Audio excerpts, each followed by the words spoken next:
Hello everyone, welcome to channel twin bros. मैं हूं जूही and आज हम वीडियो में कवर करने वाले हैं chapter media management design and production. अब ये जो हमने चैप्टर है सीयूईटी के लिए ही पढ़ेंगे हम, लेकिन हम लोगों ने इसको बोर्ड्स लिए नहीं पढ़ा था, तो ये थोड़ा सा डिफिकल्ट हो सकता है, इसके कॉन्सेप्ट्स हमें फेमिलियर नहीं है। तो आई वुड सजेस्ट कि आप इस वीडियो को बार बार देखिए, बिकॉज एक बार इससे रिविजन हो जाएगी एंड देन आप इसको एक बार फिर से अटेम्प्ट करने की कोशिश करें जानने के लिए कि मुझे से क्वेश्चंस हो भी पा रहे इस चैप्टर के या फिर नहीं। हम इस वीडियो में मोस्ट इंपॉर्टेंट एमसीक्यूज भी करेंगे एंड प्रीवियस ईयर क्वेश्चंस भी करेंगे। So let's get started. First question is, which of the following is a type of print media? A. Newspaper, B. Magazine, C. Folders या फिर D. All of these. Print media मतलब जो छपा हुआ media होता है। The answer is very obvious. All of these. Newspaper, magazine, folders सब छपते हैं. So that is why the answer is all of these. Next question. Types of feedback include A. Immediate feedback, B. Delayed feedback, C. Both A and B या फिर D. None of the above. तो answer to this question is both A and B. Immediate और delayed दोनों एक feedback के type होते हैं। Immediate मतलब एकदम से एंड डिलेड इज थोड़े टाइम के बाद। Next question, which of the following is an example of interactive medium? A. Radio, B. Broadcast, C. Print या फिर डी. इंटरनेट। इंटरैक्टिव मीडियम इनमें से कौन सा है? The answer to this is D. Internet. Internet interactive है, आप उससे इंटरैक्ट कर सकते हो, बट रेडियो एक वन साइडेड है। ब्रॉडकास्ट भी वन साइडेड है, आप कुछ नहीं कर सकते उसके साथ। प्रिंट भी वन साइडेड है, बट इंटरनेट पे आप भी अपने इनपुट दे सकते हो और वहां से भी इनपुट ले सकते हो। So that is why it is interactive. Next question, how many steps are involved in media management? A. 5, B. 4, C. 10 या फिर डी. 7। कितने स्टेप्स होते हैं मीडिया मैनेजमेंट के अंदर? The answer to this is C. 10। 10 steps होते हैं media management के अंदर एंड आपको ये सारा चैप्टर के अंदर अगर आप पढ़ेंगे तो पता लग जाएगा कौन कौन से स्टेप्स होते हैं। Next, continuous monitoring and post execution research evaluation impact. A. Feedback, B. Media audience, C. Execution या फिर डी. ऑब्जेक्टिव। तो मतलब यहाँ पे ये 4 टर्म्स दी हुई है और उसकी फिर डेफिनेशन दी है। इनमें से कौन सी डेफिनेशन टर्म के साथ मैच हो रही है? Continuous monitoring and post execution research evaluation impact, ये आता है एग्जीक्यूशन के अंदर, बिकॉज यहाँ पे बात हो रही है पोस्ट एग्जीक्यूशन रिसर्च की। तो एग्जीक्यूशन एंड यहाँ पे ऑप्शन में भी एग्जीक्यूशन है, तो you can match the word ऐसे करके, वरना आप एलिमिनेट करके भी आंसर निकाल सकते हैं। Next question, delayed feedback does not imply that the message has A. Been given at a later time, B. No impact, C. The audience is planning a purchase या फिर D. All of the above. यहाँ पे not लिखा है, मतलब कि इसमें से कौन सा एप्लीकेशन नहीं है। मतलब कोई एक ऑप्शन होगा जो नहीं होगा, बाकी सारे होते हैं डिलेड फीडबैक में। तो the answer here is no impact. अगर डिलेड फीडबैक मिले इसका मतलब ये नहीं कि मैसेज का कोई इम्पैक्ट ही नहीं पड़ा, ऐसा नहीं है। ये हो सकता है कि वो been given at a later time बाद में दिया हो, या audience is planning a purchase, but ऐसा नहीं होता कभी भी कि उस पर कोई इम्पैक्ट ही ना पड़े। Next question, media planning and designing actions are influenced by A. Media ethics, B. Media, C. Continuous monitoring या फिर D. Media research. Media planning and designing actions किससे influence होते हैं इसमें से सबसे ज़्यादा? The answer here is media ethics. Next question, what does BCC stand for? A. Behavior change campaign, B. Behavior change communication, C. Blind carbon copy या फिर D. Basal cell change. तो हमारे चैप्टर से रिलेटेड बीसीसी क्या होगा इनमें से? The answer here is B. Behavioural change communication.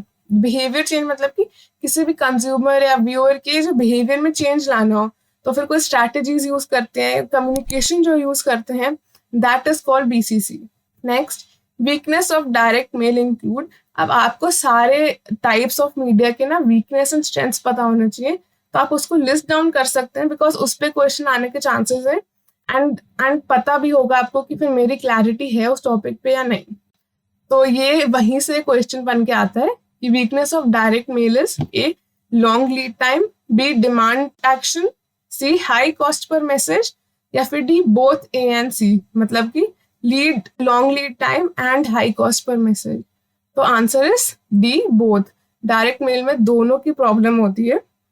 एक तो बहुत ज्यादा लीड टाइम होता है, मतलब पता नहीं होता हमें कि रिप्लाई कब आएगा। It is not instant and high cost पर मैसेज भी होता है. Next, media planning involves designing a course of action, B determining the most cost effective media, C selecting a medium for advertising and analysis, या फिर D all of the above. Media planning के अंदर क्या आता है इसमें से? So the answer to this question is D all of the above, क्योंकि मीडिया प्लानिंग के अंदर कोर्स ऑफ एक्शन एक तो डिजाइन करना होता है, हमें आगे करना क्या है वो, फिर सबसे कॉस्ट इफेक्टिव मीडिया मतलब कि सबसे कम पैसों में सबसे ज्यादा इम्पैक्ट लाने वाला media, that is cost effective media, वो देखना होता है. एंड फिर किस मीडियम से किस जरिए से हम अपना इंफॉर्मेशन या एडवर्टाइजिंग करेंगे वो भी सोचना होता है. तो ये सब मीडिया प्लानिंग के अंडर आता है. Next question, it is the process of finding the most cost effective and impactful mix of media to achieve specific objectives. This process is called A mindset, B mood, C media planning, या फिर D mass media. तो ये method जो है वो सबसे cost effective और impactful होता है. कौन सा इसमें से है? The answer is C media planning. ये मैंने आपको अभी बताया, मीडिया प्लानिंग के अंदर ये सब आता है, तो answer is media planning. Next question, a poster is an example of which type of media tool?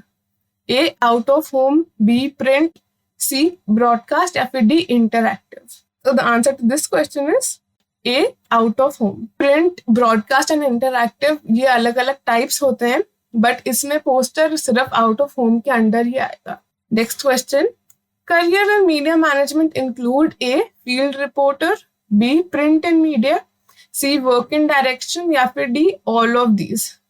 तो इनमें से कौन सा करियर आप चूज कर सकते हैं मीडिया मैनेजमेंट के अंदर? The answer here is D all of these. Field reporter हो या print in media, work in direction, ये अलग अलग करियर्स हैं एंड इनमें से कोई भी आप परस्यू कर सकते हैं.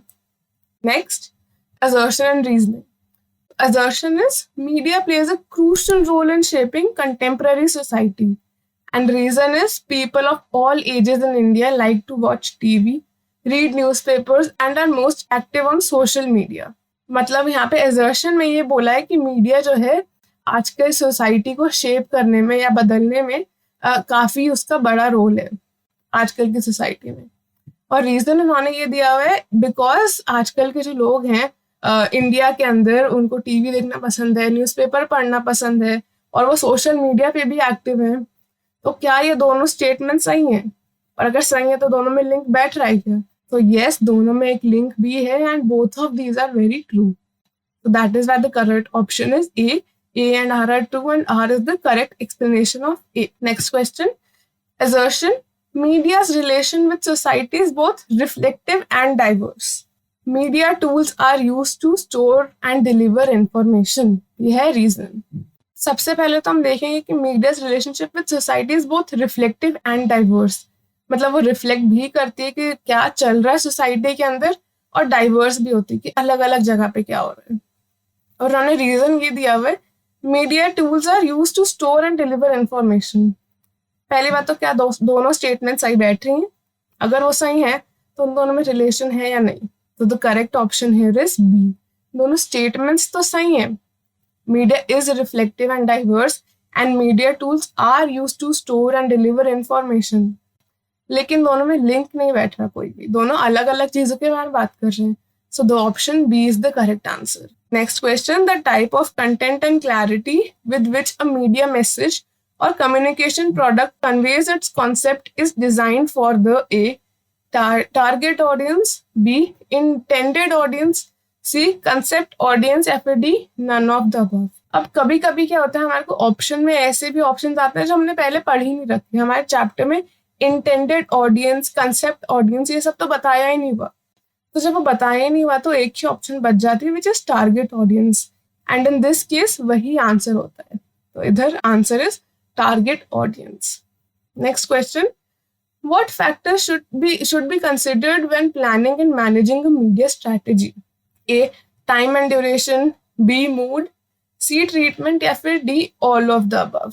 मीडिया, जब हम एक मीडिया स्ट्रेटेजी प्लान कर रहे होते हैं तो इसमें से सबसे इंपॉर्टेंट क्या होता है? टाइम एंड ड्यूरेशन इंपॉर्टेंट होता है, यस. मूड इंपॉर्टेंट होता है, हाँ. ट्रीटमेंट भी very important. So the answer to this question is D, all of the above. Next question.